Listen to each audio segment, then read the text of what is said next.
2 ಸಮಸ್ಯೆಗೆ ಒಂದು ಪರಿಹಾರ. ಸ್ನೇಹಿತರೆ, ಇತ್ತೀಚಿನ ದಿನಗಳಲ್ಲಿ ಕಸ್ಟಮೈಸ್ ಆಂಡ್ರಾಯ್ಡ್ ಹೊಂದಿರುವಂತಹ ರೆಡ್ಮಿ, ಪೋಕೋ ಹಾಗೂ ಇತರೆ ಮೊಬೈಲ್ಗಳಲ್ಲಿ ಒಂದು ಸಮಸ್ಯೆ ಆಗ್ತಾ ಇದೆ. ಅದು ಏನ್ ಸಮಸ್ಯೆ ಅಂತ ಹೇಳಿ ನಾವು ನೋಡ್ಕೊಂಡು ಬರೋಣ ಬನ್ನಿ. ನನಗೆ ವಾಟ್ಸ್ಆಪ್ ಅನ್ನ ಓಪನ್ ಮಾಡಿದ್ದೀನಿ.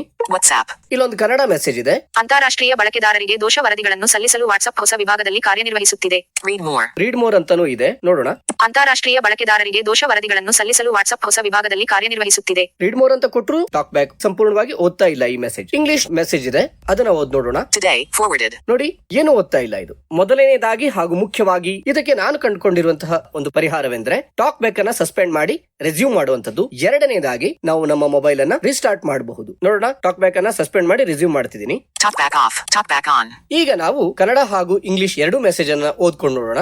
ಅಂತಾರಾಷ್ಟ್ರೀಯ ಬಳಕೆದಾರರಿಗೆ ದೋಷ ವರದಿಗಳನ್ನು ಸಲ್ಲಿಸಲು ವಾಟ್ಸ್ಆಪ್ ಹೊಸ ವಿಭಾಗದಲ್ಲಿ ಕಾರ್ಯನಿರ್ವಹಿಸುತ್ತಿದೆ. ಉತ್ತಮ ಅನುಭವವನ್ನು ಒದಗಿಸಲು ವಾಟ್ಸ್ಆಪ್ ತನ್ನ ಬಳಕೆದಾರ ಇಂಟರ್ಫೇಸ್ ಅನ್ನು ಸುಧಾರಿಸಲು ಹಲವಾರು ನವೀಕರಣಗಳನ್ನು ಅಭಿವೃದ್ಧಿಪಡಿಸುತ್ತಿದೆ. ಓಕೆ, ಕನ್ನಡ ಓದ್ತು. Today, forwarded, looking for work from home, freelancing, part-time or full-time jobs across India. Subscribe to India's first weekly job alert exclusively for persons with disabilities and receive the latest vacancies. ಈಗ message ಅನ್ನ ಸಂಪೂರ್ಣವಾಗಿ talk back ಓದ್ತಾ ಇದೆ, ಆದರೆ ನಾನು ಸಂಪೂರ್ಣವಾಗಿ ಓದಿಲ್ಲ, ಸಮಯದ ಪರಿಮಿತಿಗೆ ಒಳಪಟ್ಟು. ಇನ್ನೊಂದು ಸಮಸ್ಯೆ ಏನಂತಂದ್ರೆ, ನಮ್ಮ ಆಟೋ ಟಿಟಿಎಸ್ ನೊಂದಿಗೆ ಕಾನ್ಫಿಗರ್ ಮಾಡಿರುವಂತಹ ನಮ್ಮ ಟಿಟಿಎಸ್ ಗಳು ಸರಿಯಾಗಿ ಕಾರ್ಯನಿರ್ವಹಿಸುತ್ತಿಲ್ಲ ಎಂದಾದಲ್ಲಿ ಅಥವಾ ಸ್ವಿಚ್ ಆಗುತ್ತಿಲ್ಲ ಎಂದಾದಲ್ಲಿ ಇದೇ ಪರಿಹಾರವನ್ನು ಕೂಡ ನಾವು ಕೆಲವು ಮೊಬೈಲ್ ಗಳಲ್ಲಿ ಅಪ್ಲೈ ಮಾಡಬಹುದು. ಅಂದ ಹಾಗೆ ನಾನು ಬಳಸ್ತಿರುವಂತಹ ಮೊಬೈಲ್ ಆಗಿತ್ತು ಪೋಕೋ X4 Pro 5G. 2 ಸಮಸ್ಯೆಗೆ ಇದೇ ಪರಿಹಾರನ ಅಂತ ಹೇಳಿ ತಾವು ಕೇಳೋದಾದ್ರೆ ನಾನು ಮಾಡಿರುವಂತಹ ಪ್ರಯತ್ನಗಳನ್ನ ಹೇಳ್ತಾ ಇದ್ದೇನೆ. ಟಾಕ್ ಬ್ಯಾಕ್ ನಾನು ಬಳಸುವಂತಹ ಎಲ್ಲಾ ಟಿಟಿಎಸ್ ಗಳನ್ನು ಸಹ ಅಪ್ಡೇಟ್ ಮಾಡ್ಕೊಂಡಿದ್ದೆ. ಆದಾಗ್ಯೂ ಕೂಡ ಸಮಸ್ಯೆ ನನಗೆ ಸರಿ ಹೋಗಿರ್ಲಿಲ್ಲ. ಜಸ್ಟ್ ಟಾಕ್ ಬ್ಯಾಕ್ ಅನ್ನ ಸಸ್ಪೆಂಡ್ ಮಾಡಿ ರೆಸ್ಯೂಮ್ ಮಾಡಿದ್ರೆ ಈ ಸಮಸ್ಯೆ ಸರಿ ಹೋಯಿತು. ಆದಾಗ್ಯೂ ಕೂಡ ತಾವು ರೀಸ್ಟಾರ್ಟ್ ಮಾಡಿ ತಮ್ಮ ಸಮಸ್ಯೆಗೆ ಪರಿಹಾರವನ್ನ ಕಂಡುಕೊಳ್ಳಬಹುದು. ಈ ಮಾಹಿತಿ ತಮಗೆ ಇಷ್ಟವಾದಲ್ಲಿ ಲೈಕ್ ಮಾಡಿ, ಶೇರ್ ಮಾಡಿ, ಕಾಮೆಂಟ್ ಮಾಡಿ.